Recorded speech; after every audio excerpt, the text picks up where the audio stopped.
Well guys, it's October again, which means it's time for another month full of lessons on how to play some of the theme songs from my favorite scary movies.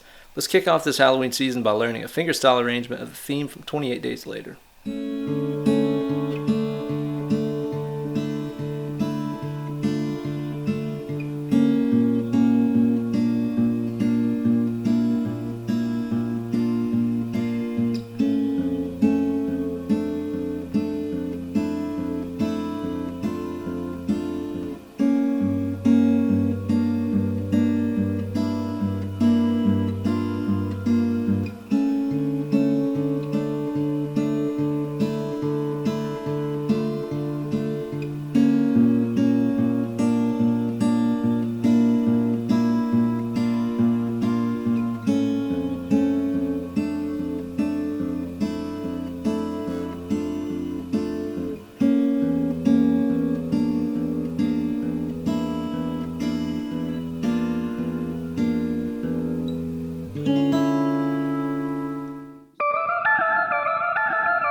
Hey there kids, and welcome to a brand new super spooky installment of Weekend Wankshop, here with your good buddy, Uncle Ben. As any of you guys who have been watching my channel for a while, or people who've listened to my horror movie review podcast, Dead and Lovely, know, I'm a big old fan of horror movies. So for the past couple of years, I've reserved the month of October to show you guys how to play the super memorable themes from some of my favorite scary movies of all time.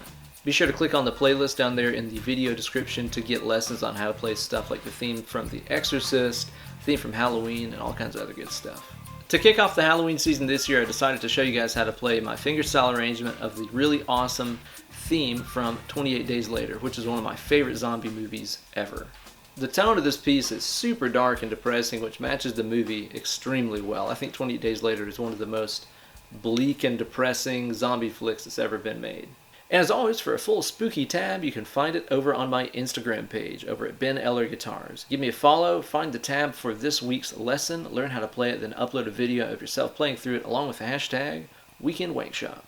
Before we get going here, I want to mention one thing, because I know a lot of people in the comments are going to be asking about where the reverb on my guitar is coming from. My living room is not a cavern or anything like that, and I'm not going through an amplifier of any kind. All of the reverb that you're hearing is coming from the ToneWood Amp, which is this doohickey magnetically mounted on the back of my acoustic here. I'll put a link to their website and stuff in the description so you can check out everything that there is to know about this thing. But it is absolutely phenomenal. I love this thing. All the reverb is coming directly out of the sound hole of the guitar. No trickery or witchcraft involved. All you need is an acoustic with a pickup, and you can get these sounds too. It's pretty sick. This is pretty simple to play, but the trick is making it all sound really nice and smooth. It's basically two little chord parts with a melody here with different bass notes that go under them the entire time through. It's nothing too crazy. So the first section we start off with here has kind of a D minor major 7 kind of vibe. I'm going to be starting off here with my second G and second B fretted down. And what I'm going to do is I'm going to pluck those two strings, so second G and second B, and then hit a D bass note. That's my open D string. You're going to do that 2 times like this. Next, what you're going to do is to move the B string from the 2nd fret up to the 3rd fret. So now I'm going to play this. Pop that G string 2, B string 3, open D 2 times. So now you've done. Next, what you're going to do is, along with these 2 notes that you're already holding down, add in the open high E string. I'm going to grab that with my ring finger here over on my picking hand. So now I'm going to be hitting 2nd G, 3rd B, open high E, followed by the open D string here with my thumb 2 times in a row. Next, what you're going to do is to fret down the 1st fret high E. Now you're just in a common D minor chord shape here. I'm going to pluck those top 3 strings, then the D 2 times. So the whole D minor section is, then add in the E,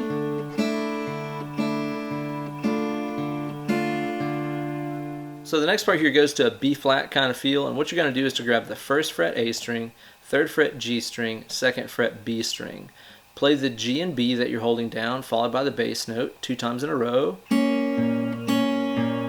Then make that B string come up from fret number 2 to fret number 3. So now I'm going to pluck the third G, third B, followed by my bass note 2 times in a row. After this, what you're going to do is add in the open high E string on top of these 2 notes that you're already holding down. So the next chord I'm going to be hitting here is going to be the third G, third B, open E, followed by my B flat bass note here, 1st fret A string, 2 times. Everything is twice in this. And then just like before, what you're going to want to do here is to add in the 1st fret high E string. Now I'm going to be doing that here by just barring and sort of clamping my knuckle down against the neck. That way I can slam down that F note on the 1st fret. So now when I pluck the top 3 strings, it's going to sound like 3rd G, 3rd B, 1st E. Play those high notes followed by your bass note 2 times. So the entire B flat section is just like this. 3rd B, add in the E, 1st E. The next section here is the F section, and basically the high notes resemble exactly like what you did during the D minor section. Let's go over this again here. I'm going to be starting off with the 2nd B, 2nd G, 1st low E string, my F bass note. Pluck the G and B on 2, followed by your bass note 2 times. Move the B string up to the 3rd fret, so now I'm hitting, that's 3rd B, 2nd G, 1st E. Then add in the open high E string onto what you're already holding down.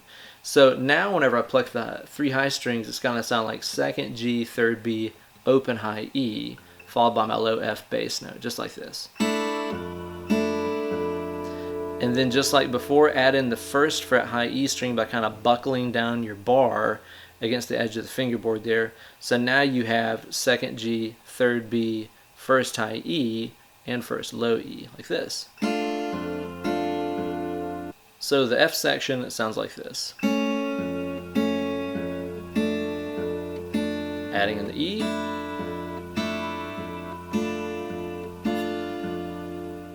Next is the kind of G minor sounding section. Now the fingering here is a little bit funky if you're not used to using your thumb.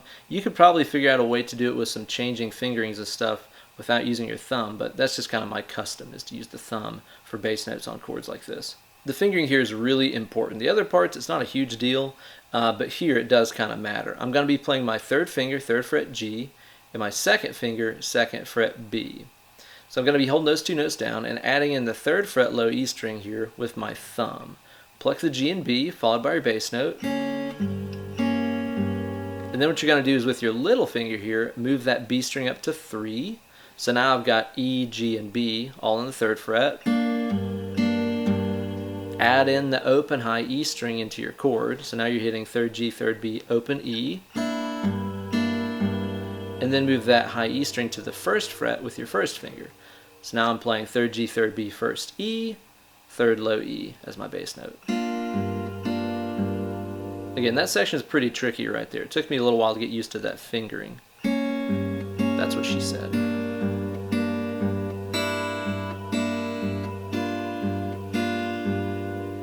So now you have the first half, the D section.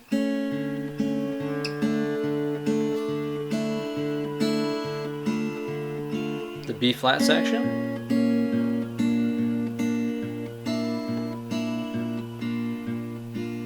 The F section.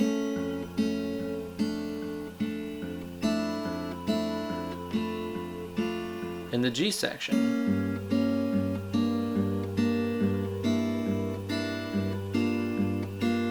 For the next part of the tune, what you're going to do is to repeat those same first 3 chords. So the D, the B flat, the F, but then instead of doing the G section, what you're going to do here, it kind of sounds more to my ears more like an E diminished kind of sound. You could probably classify it as a bunch of different stuff. But long story short, what you're going to do is to imagine you're playing all the same stuff as you did with the G thing, right? Only instead of a 3rd low E bass note, it's just going to be an open E bass note, so no thumb required. It's going to look like this. I'm going to grab the 3rd G, 2nd B, and I'm going to pluck those followed by my open E string twice. Move the second B up to third B using your little finger. Add in the open high E. Then add in the first high E.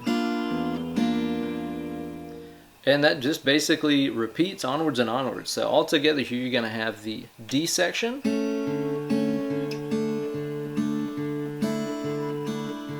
B flat,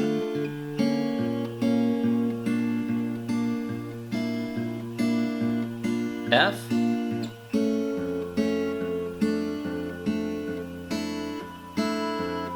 G,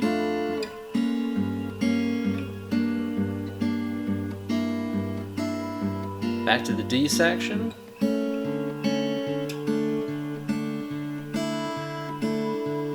B flat,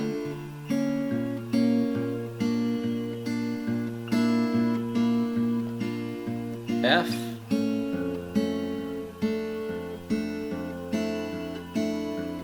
and the E section.